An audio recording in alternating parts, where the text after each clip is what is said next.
Welcome to MyStemKits. In this video, I'm going to show you just the basics to get started. The first thing you need to know is all of your navigation happens here in the left-hand panel.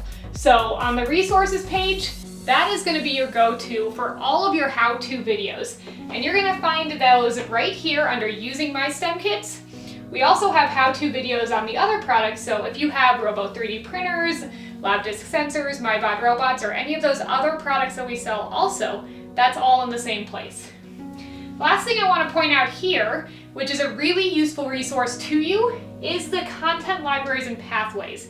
And this is a whole series of PDFs designed to help you learn all of the different resources available to you in terms of the lesson plans and so forth. After you've gone through and watched all those how-to videos, you'll have a better idea of how to use the site. But in general, you can browse by kits. Those are the 3D printables that you can create in your classroom and find them all on the kit pages, which we go into more detail on in the how-to videos. You can also very easily find those other products I talked about, such as the lab disk and the MyBot, right here on the Browse Kits page as well. And then we also have the option to browse by lesson plans directly, and the last option is design challenges. And those are engineering challenges that get your students doing their own designing.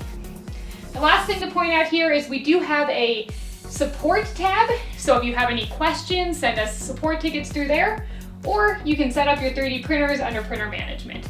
But if you have any questions as you get started, please feel free to reach out to us, and we hope you enjoy your journey with MyStemKits.